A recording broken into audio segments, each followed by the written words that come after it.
Hey, everybody, welcome Max into the Fun 107 What's up? How you studio. doing? Thank you for Welcome having in, me. man. Thank you, sir. So, what's interesting about you, and this is becoming more and more the norm, is that artists are finding new ways to become relevant Yeah. than they were even like 5-10 years ago. Totally. Tell us about your journey Sure.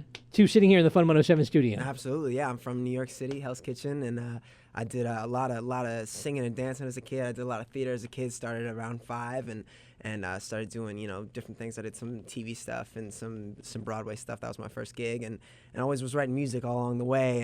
And after a couple years of writing, I started putting stuff on YouTube. And I just see little laptop end of my piano. Everybody was like, "Why is that piano upside down?" I was like, "No, it's just the laptop," and nobody ever got that online. And So when you first started putting things up onto YouTube, Yeah. was it just like your mom and dad seeing it and like your cousins and stuff, and then Yeah. that was it? And then what happened? It was interesting. I just would like record videos with friends and just put them online and hope for the best.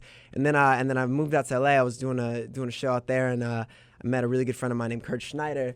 And he was this guru in the world of YouTube, and he, at the time when I met him, had a couple million subscribers, and I was a big fan of his, and we both happen to have the same last name. We're not related. Everybody thinks we're brothers, but we just we hit it off, and I did a video with him. See, I didn't know that. I kind of just assumed you were related. Yeah, totally. Everybody assumes, but we might as well be. We're very close. Sure. But so brothers from a different brothers mother. from other mothers, Yeah. exactly. And so we ended up hitting it off. We did our first video together, and just started doing stuff. And he kind of introduced me to that world, and it's been about like 3.5 years now since I first met him and started doing videos, and just really found this amazing home for my music and getting out there. And that's, like you said, the amazing thing about this day and age is that anybody can put a video out there, and it's makes even more competition, but even more ways that you can just you have no fears. You just put yourself out there, and amazing things can happen.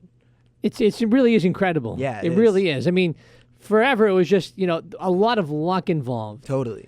And then maybe you throw American Idol in there or something like that. And now it's like YouTube is very, very relevant to this whole process. Yeah, absolutely. What would you say to a kid? Because I get this all the time. Like I'm on the radio, so people think that I make people stars, which is just so not the truth. I mean, what advice would you give to a person out there listening, maybe a young kid listening in New Bedford or Fall River, and they want to be you? How do you make that happen? It's like you say. I mean, there's still always, of course, so much luck involved, but it's so much hustle, it's so much hard work. It's all of the I think luck is taken out of it in a big way. Definitely in a big way. Because now you're putting your stuff out there, and if your stuff is good, people are going to go and visit that YouTube channel. I think it's when I first put out videos, it was a little bit of fear of like, man, nobody's going to see this. Will anybody even who's going to care? But I think it's more about if you always take it from a place of this is what I love doing, and these are the songs I love. This is my music or somebody else's music I'm portraying or covering. You just got to put it out there and have you got to be fearless about it. It's always a little scary to put yourself out there in a big way, but amazing things can happen when you just do so. And that's something that I'd give everybody advice. In this day and age, everybody has a chance and a choice. Did you started by covering other people's songs? Exactly. I know you did an awesome Wiz Oh, thank cover. you, sir. Thank you. Yeah. Wiz Khalifa was just actually at the Patriots ring ceremony I saw that last night. Yeah, he was and we go out and we perform a couple songs every night. My single Gibberish and a couple other songs with DJ Drama in between sets, and he and Wiz. I saw like literally they jetted from our show last night straight to that Patriots thing, which was awesome. And Patriots owner Robert Kraft jumped up there on stage with Wiz. Yeah. He's pretty hip, this Robert Kraft. Oh yeah. Oh, he's that's awesome. So you've got the covers going on, but you also have your own thing going on too. Yeah. Talk about that. Totally, yeah. No, I've always been writing, and it's been amazing. The world of covering other artists and bands' music has been wonderful to me. In that, I always want to, when I portray somebody else's music, it's like it's already been done in that way. I always try to put my own spin on it, and I always tried to make it so it's my style. So when I put out more of my own material, it was an easy transition in that it always sounded the same, and that's something that's always been important to me. And so I put out a little EP last year called the Same Max EP with some songs like Mugshot and Puppeteer. And then I just put out our single Gibberish featuring Hoodie Allen, who's on the Boys of Summer tour. Yeah, that's the one's really taken off. Yeah. Seen that video, and it is pretty crazy. Thank you very much. I mean, that's a lot of work. It was, we were very lucky that the YouTube Music Awards put me in the lineup for their awards, and they sponsored the video for Gibberish, and we did this crazy, as you saw, this forward and a reverse one take video where things are happening in reverse around me in this forward world, and water's flying, all this crazy stuff, and it took about a month of pre-production. I was going to ask you, and then whose concept was that? It was, the director is this guy named Greg Jardin, who was really amazing. I loved his work before, and he sent us a treatment for the video, and he said, this reverse forward one take concept, I've seen one takes of yours before, I want to take it to the next level.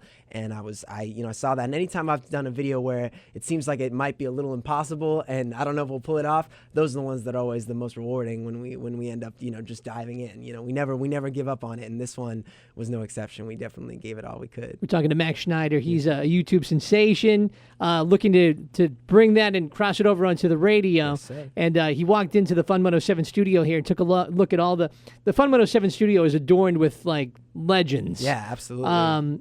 One of the faces on the Fun 107 studio is Madonna's. Yes, indeed. And I know you did a commercial with Madonna. Tell us about that. Yeah, I did a couple years ago. I was 17. I booked this ad campaign with her for Dolce & Gabbana where I played her son, and it was a very surreal experience. I had never really. How did Rocco feel about that? It was he was nice.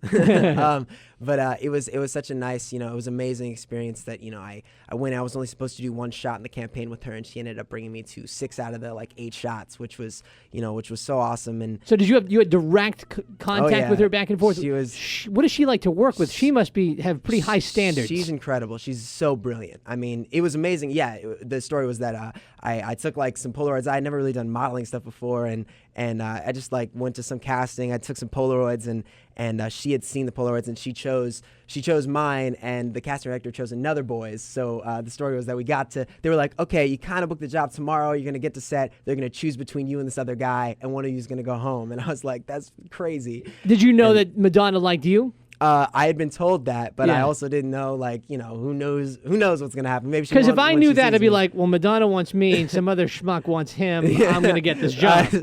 So I had no idea. I got there. I was just like, maybe she'll like the other guy when she sees him. Who knows? And, after 3 hours, I get there. Nobody speaks English, Japanese and Italian. Nobody's speaking English. I'm walking around. I'm like, when is this thing going to go down? Long story short, eventually this British guy walks in. He's like, why aren't you wearing your clothes? And I was like, I haven't changed into my wardrobe yet. I just was waiting for this casting. He's like, did nobody talk to you all day? I was like, nah. And he goes, you've had the job all day. They fired the other guy last night. They decided you had. No way. So I had no idea. And then literally a minute later, I go into this small bathroom for the first shot. And, she walks in. And did she speak to you in a British accent? She didn't. Yeah. But, I mean, she's very proper accent always, but I know she was doing the British accent for a while. But she was so cool, man. She walked up to me, and I was supposed to be she was supposed to play my mother, so the whole thing was based off this old Italian film, and she was going to, be teaching me how to dance in this thing. So in the practice shots, I went in being a little I was supposed to be disgusted by her. It's like, oh, my mom's trying to teach me how to dance, and I'm doing this face, and she looks at me, she's like, what are you doing? And I was like, I don't know, what do you want me to do? Whatever you want, you're Madonna. And she was like, she grabs my back, she pulls me up, she goes, I'll teach you how to dance. Yikes. And I was like, oh. You're supposed to be my mom. I was like, oh, wow. And from then on, the whole day was just, out of this world. It was amazing. The final shot, what I always tell the story of is that, there was so much security around this place. Final shot, they bring us outside because she says, I don't want to do that last shot. I just want to be carrying groceries down the street with Max. And I was like, okay. We get out there, and of course, brilliantly, this is the only shot that paparazzi can see because they don't have security around this area. Yeah. And we get out there, and the next morning, the headlines were, "Who's Madonna's new fetus boyfriend?" Oh man! And it was amazing. I mean, she knew what she was doing, and yeah. Of course, then it was in the story. It's like, just kidding. It's actually this new campaign for Dolce & Gabbana. She's great. She's so brilliant. Great. I mean, it's that's the reason why she's still doing what she's doing to this day. So. Well, maybe let's get your face up on that wall next to Madonna's. Absolutely, that'd be Max amazing. Schneider, thank you so much for coming into Fun 107. We'll watch for you on YouTube. We'll listen for you on the radio. Absolutely. I hope you guys like Gibberish. And we're gonna put a click through right here. Perfect. You can click through and watch his video Gibberish. Absolutely. Thanks for coming to Fun 107, man. Sure. Appreciate it.